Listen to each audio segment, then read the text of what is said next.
Hello, everyone, and welcome back to another episode of the 8-Bit Adventures podcast. This is episode 298, and we're here to bring you the latest and greatest gaming news of the past week. I am your host, Sean Hayes, and happy Star Wars Day. May the 4th be with you, everyone. Yeah. So, little weird that, it happens on a Saturday. Because, unless, like, all the social media stuff has been pre-scheduled, it feels like, stuff is usually happening more during the week with that. So I don't know if there's really been a big emphasis on it this year. But yeah, May the 4th. Go watch Star Wars today or something. So hope everyone's had a great week. This week was a kind of a rough week to find news topics, let me tell you. Like there were a couple like, for me personally, big topics. But really, I was like, am I gonna have to do like a filler episode? There really wasn't a whole lot. I think we're at the point where there's not a lot of like super big game announcements right now. I think maybe we'll start seeing that next month. When E3 would be. Maybe companies are holding, a Nintendo Direct, maybe a State of the Play, or whatever Xbox is going to do for their thing. So yeah, not a lot of big announcements. Everybody's just talking about Helldiver. Like my news feed is just Helldivers right now because it feels like the news cycle is just like whatever the latest big game is out. Every gaming news website is just going to publish article after article, and a lot of them are just the same stuff. Is like everybody's just posting the same thing over and over again, and just like flooding news feeds about that game. Like they did it with Baldur's Gate 3, they're doing with Helldivers. They did it with Starfield, I think is the Bethesda one, right? They did it with that. So like I've noticed that like every time a big new game comes out, Tears of the Kingdom, they did it. Like a big new game comes out, and all of a sudden like every news article is just talking about how you can do this thing or this thing or and it even just like tangentially related stuff. Just trying to milk every single piece of SEO that they can to find anything related to that game to drive traffic to their websites, which is because of advertising, which because it's my day job, I hate it. So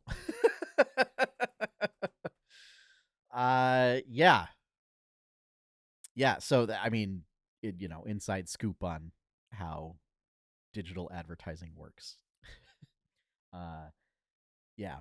And it largely made the internet bad. So yeah. So that said, why don't we get the show on the road so that I can go watch Star Wars? Because I want to do that. So let's get into this week's topics.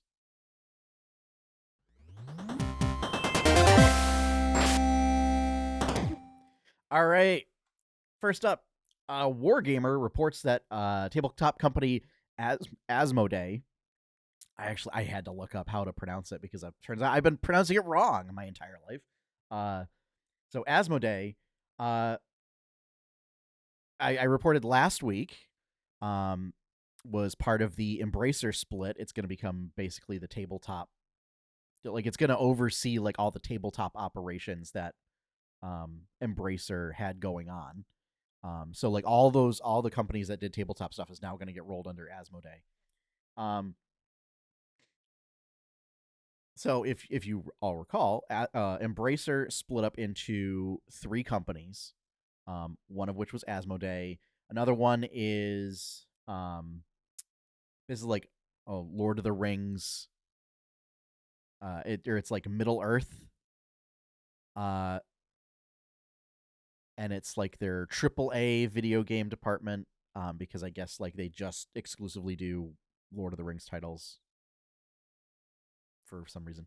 Um, and then Coffee Stain um, is going to oversee like their mid market and like mobile casual indie gaming division. Um, so those two divisions, the AAA and the indie, no debt coming out of this. Part of the reason for the split was like Embracer in lots of debt, not managing it very well.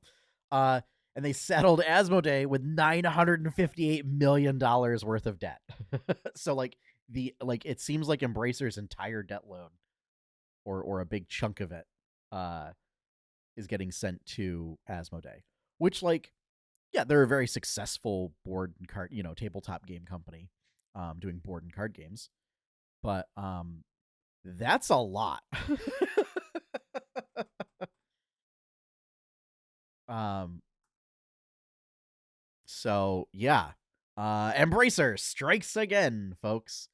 Um, so yeah, we'll have to see. Uh, I guess the theory is that because they've been able to kind of manage finances and leverage their debt fairly well, that Embracer thought they stood the best chance of managing this and then bringing in enough revenue to cover it. And not affect their valuation. I don't know. It seems weird to not split it evenly or anything. So, yeah. Yeah. So, I have a vested interest in this because I have I'm currently waiting on the latest edition of Innovation, which I backed on Backer Kit. I think they went straight to Backer Kit instead of Kickstarter. But yeah, yeah. As someone who plays a fair amount of board games and has friends who play a lot of board games, Asmodee comes up quite often. So, not great if it turns out that this debt turns out to be unsustainable. Since it's almost $1 billion for a tabletop game company, not great. So next up, speaking of not great things, Wizards of the Coast announced changes to the D&D Beyond marketplace. Namely, so for one, this first part actually a benefit is you will be able to purchase the physical and digital bundles that you could only previously get through like the D&D store. You can purchase those on D&D Beyond now. So that was a move that like is fairly recent. But now that D&D Beyond is actually a part of Wizards of the Coast, they're able to do that bundle. However, not great for local game stores, because like it gives people more of an incentive to buy directly from Wizards instead of from your local game shop. However, it comes at a price and not the price of the bundle. The price for putting this on the marketplace, I say that, but it's just two separate things happening at the same time. A la carte purchasing has been removed from the marketplace. So, for folks who aren't aware, and just a quick recap of D&D Beyond. So D&D Beyond is an online platform for managing your characters and managing some aspects of your campaign for Dungeons and Dragons. It is run directly by the makers of Dungeons and Dragons. Used to be a separate company that like had a partnership, but then it got really popular and had a decent chunk of market share. So then Wizards was like, we're just going to buy it. So up until now, D&D Beyond had a thing where, let's say you weren't interested in buying a whole book of like character options and stuff, and instead you were like, hey, let's use me as a person. Like, I play Rangers in D&D. Maybe I only want the Ranger options in a book. Instead of paying the full price, which for a digital book is usually like $35, like $25 to $35, you could instead pay like $3 to just get the Ranger options and maybe $1 or $2 for magic items. It's essentially like, it's kind of microtransactions. But in this case, like, it allowed you to sort of piecemeal buy a book, and the price of the full book would then be, like, if you were to buy it later, the price would be reduced by the amount that you paid for the content that you bought piecemeal. So this was a great way for people who like don't have a DM that like buys everything and shares the content and stuff, to just get the options that they're really interested in, for having their character in D&D Beyond.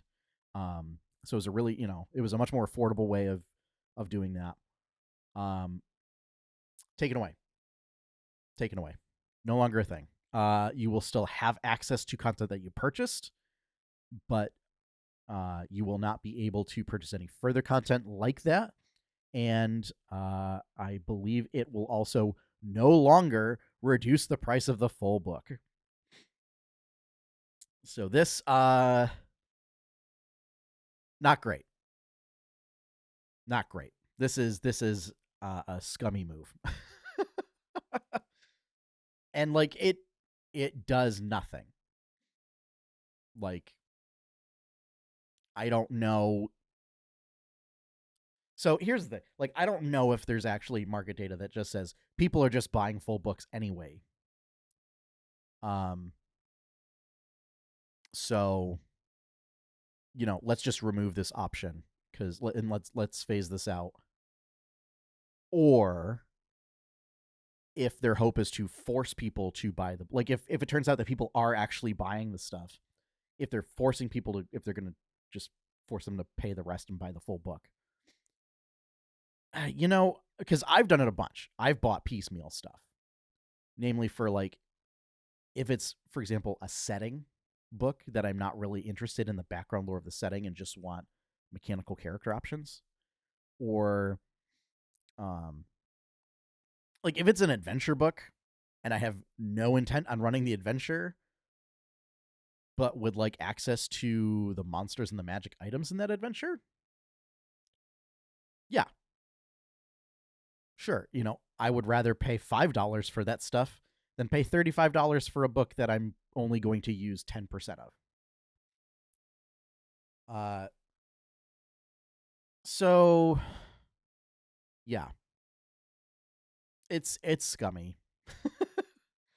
And this is apparently, it wasn't the CEO, but it was somebody who was higher up at Dungeons and Dragons specifically, like a part of the executive team, like came from EA and was looking at like,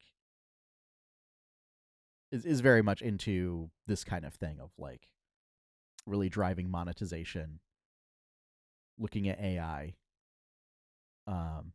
which also, I don't know if something else happened, but Wizards of the Coast put out a statement, like for transparency in AI use, and like I don't know. I think I really think like they can talk about that as much as they want, and they're just going to have to get to a point, like they're just going to have to accept that because they've been caught a few times before, that damage to the reputation has been done. Like, it's done already. And like, you can come out with transparency statements and your well, and here's the, and like, they keep emphasizing that, like, to protect the identity and reputation of like the people that they work with, like the artists that they work with, which I don't know. I feel like here's the, because like the community's gonna find out. like they're gonna figure it out if a particular artist is in violation of stuff. So I don't know.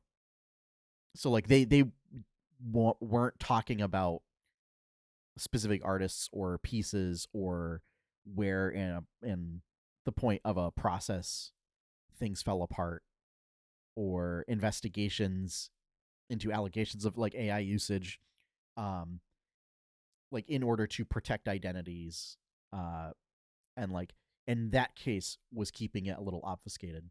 And it's like, at that point, you gotta just accept that people are gonna harp on you about it until the end of time now. like unless you do a complete executive turnover,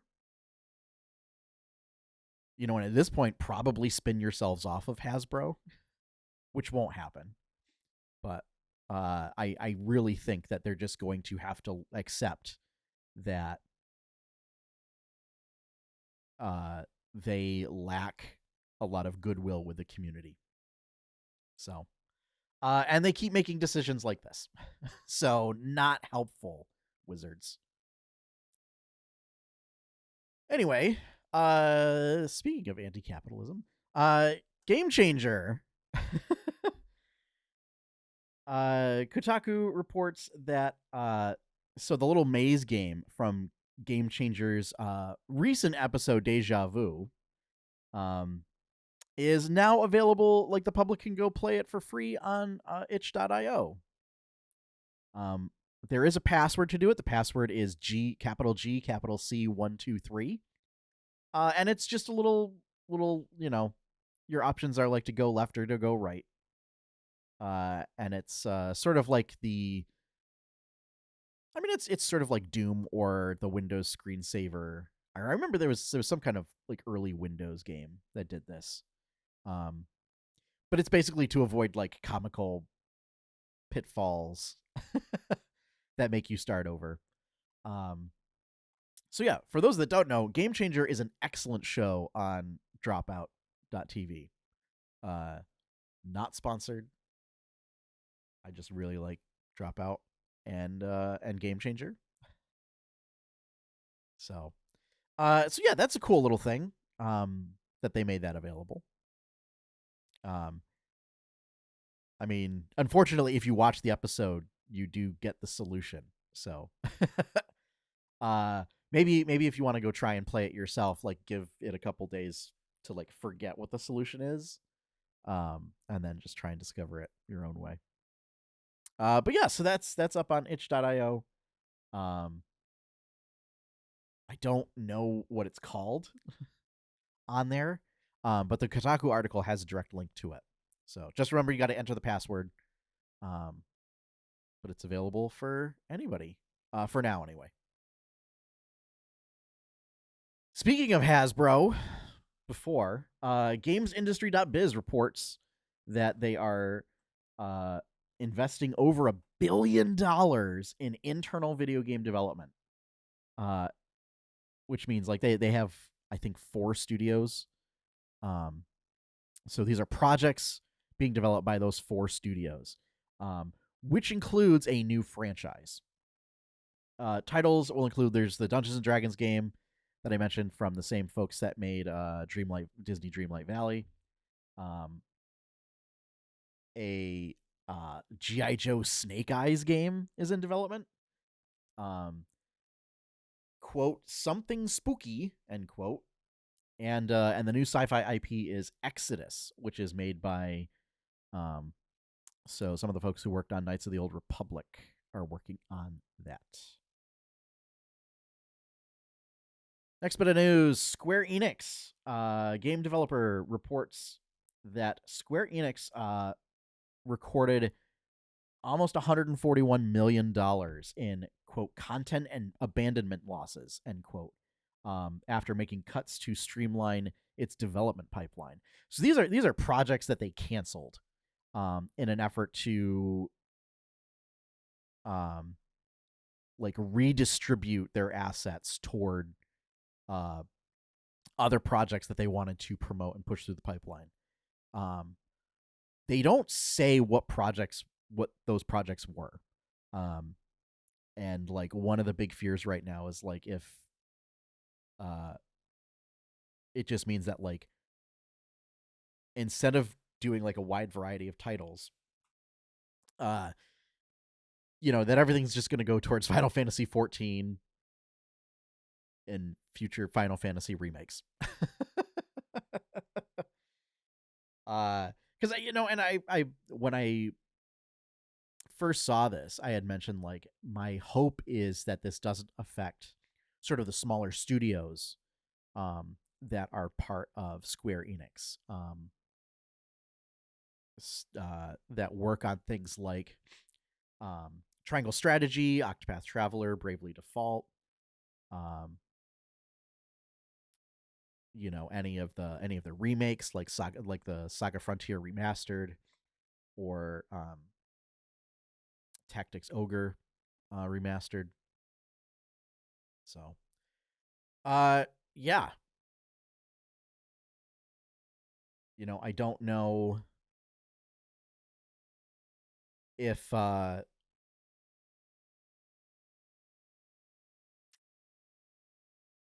this means like I don't know if I don't think it's anything as nefarious as say Warner Brothers. I don't think they're canceling stuff and like purging it just for the sake of tax benefits. But based on commentary from Square-Enix before, it seems like that maybe they get a little too focused on a couple of different ideas, or there's some questionable decisions being made. It also could, actually, now that I think about it, it could be that maybe these were projects that were investing in questionable ideas that they saw like this isn't going to work out at all. We need to cut our losses. Like NFT nonsense that they were going to go all in on that. And then look at what happened to that whole industry. So yeah. Last bit of news. Unity is getting a new CEO finally, like a new permanent CEO. Venturebeat reports that Zynga's former COO Matthew Bromberg has been appointed as CEO, president, and board member of Unity. So this is somebody, I guess, like Zynga and EA. So unclear if this is going to be a positive or negative for Unity. When I hear Zynga and EA, it does not strike a lot of confidence. But who knows? Maybe just with how bad everything went over with that fee structure, that it just scares anybody. I don't know. So that wraps up the news for this week. Thank you all for joining me. Hope you all have a wonderful, wonderful Star Wars day and tomorrow with Revenge of the Fifth. So if you want to see more content from 8-Bit Adventures, go check out our website. Throw the link in here. If I can spell it correctly, 8bitadventures.com or 8-bitadventures.com. If you would like to help support that content, the best way to do that is to become a patron over at patreon.com/8bitadventures. I am currently looking into updating all of the patron rewards and patron reward structure. So be on the lookout for that. Big shout out and thank you to all of the current patrons for your continued support. And finally, if you would like to... Sorry. I completely lost my train of thought. Went on some other tangent. No, finally, our opening theme is One Up by Professor Shy Guy. If you want to find his stuff, you can go check it out at professorshyguy.bandcamp.com. You would think after almost 300 episodes, I would have this down pat. No, I don't. So, on that note, everybody, have a great weekend. And thank you, audio listeners, as always, for that. And if you get this through Apple Podcasts or whatever, leave a review, 5-star review. And otherwise, if you if you don't have the budget for supporting monetarily, engage with the content, like, subscribe, do all that stuff. There we go. Call to action there. Yeah. So on that note, have fun, everybody. Stay safe. Hydrate. And as always, have fun, happy gaming, and enjoy your pie cake.